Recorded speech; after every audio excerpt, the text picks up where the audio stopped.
So from that, you were invited to be a part of this Pharma Bro documentary on. I guess they felt you were close enough to the guy that, Yeah, for quite a while, I was like his right hand man. like, you We were would that just close to him. Like, you do you really feel like a real friendship? Yeah, we were definitely close friends. For he'd have girls over his apartment and introduce me to them as like his best friend Billy. Like, yeah, Billy, this is Billy, this is my best. Like he'd be like, it was a solid online relationship. We were buds. And after he got out of prison, I'm so busy with everything, I couldn't hang out like the way we used to. I didn't have the time to spend like 4 hours a day hanging out with him. But I would get in there and we'd talk, and it'd be just like it was old times. We tried to film a podcast early on, and I was having audio issues after he got out of jail. We were gonna put out like a weekly podcast together. We filmed one thing, but I was having these fucking internet issues, so the whole thing kind of got scrapped, and we never got a second recording of it. Did he ever let you listen to the Wu-Tang album? Not all of it, but I heard some of it. What'd you think of it? It was probably better off. He probably did the world a favor buying it and not letting them hear it. Wasn't Now, that I great. I heard that he also has a copy of the unreleased Carter 3. Yeah, that's what they say. I don't know if he still has it, or I don't know if he ever really had it, or if he was trolling. He's a fucking really good troll, so. Anything else he may have shown you or told you that was so fucking fucked up you can't even believe he told you that? Or He was really like a pretty reasonable guy, for the most part. I think, he's a capitalist, and if you understand how any of this business works, he's not the bad guy. He's just another person taking advantage of a bad situation. Because he's like a face in another corporation, he becomes the bad guy, because all these corporations are faceless, but they're pretty fucking terrible practices on their own. But he really enjoyed art. He really enjoyed a lot of stuff that was in the art realm. He had this piece of what he valued as history. It stood out to me because I grew up in Seattle, and when I was a kid, my dad banked at this bank called Seafirst Bank. He showed me this debit card that he had bought, and it was Kurt Cobain's debit card from Seafirst Bank. And wow. He was like, yeah, he's like, this is one of my favorite things. Like, showed this debit card. It said Kurt Cobain. I was like, that's Seafirst Bank. Like, that was the bank that my dad banked at when I was a little fucking kid. Like that's like the Seattle bank. I totally knew it. And he's big into wrestling and a bunch of other stuff. We both liked Ludacris as a rapper. There's a lot of stuff that we just immediately connected on, and we just became buds. Okay, one last thing, and we can wrap it up.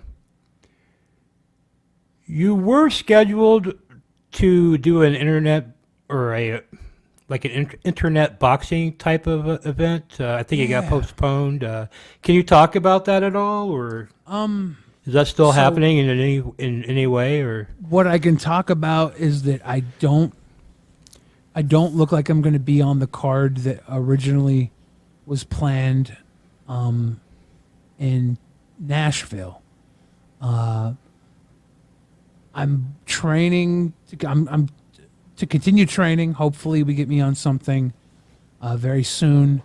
But my opponent might have been deemed mentally unfit to box. They had me set up against this kid who was like always online talking shit to all the boxers, all the boxing people in the scene. He was this big chunky kid, 20 something years old, and he was talking shit in a little Twitter chat. And Keemstar and a couple other guys that do the boxing stuff went in So I'm talking shit, and he was like saying he was like friends with all those guys. They're like, yeah, we don't really know you, and they're like, fuck it, like you want to fight, you talk all this shit. I'll give you. Keemstar was like, I'll give you a match against Billy the Fridge. I think at the time he originally had thought about putting me up against Wings of Redemption, but Wings is out of it because he's healing. He has some body issue he has to heal. There's a few other names that got dropped, and I don't know if anybody wanted to. Those guys wanted to fight me, but this kid was like, "Yeah, I'll fucking fight him." And so it was going to be me versus this random internet fan. And the more they kind of got into it with him, I think the more they realized he might not be mentally fit to fight. And so they're like, rather than put him on the card and book everything, let's postpone this match and just, you know, better safe than sorry type of thing. If I went in and I beat up a guy that was goofy minded, I don't know, is that okay to say? I never know what's appropriate to say anymore. It's okay on Grady TV. Okay, cool. If I beat up this guy who was goofy minded, it might not look good on the I don't know, for the fighting company. Were you really hyped for the fight? Or to me, it seemed like you didn't really have a lot of time to train. So maybe it's like better that this didn't happen right away. Or? You know, at the time, I wanted to have a follow up with, like, I wanted to put my name in there just because I'm a big guy and Wings versus Boogie was such a spectacle.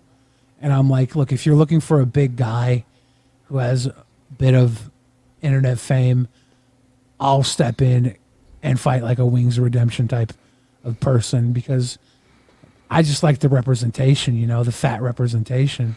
Yeah, that would be much to logical. little fat kids. Means so much to all the little fat kids out there.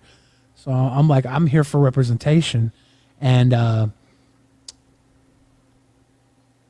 Keem was like right off the bat, like, yeah, let's get you right on this show. And I'm like, okay, I got like a month and a half to train. So I think it's a blessing for me to get a little more training in, a little more conditioning.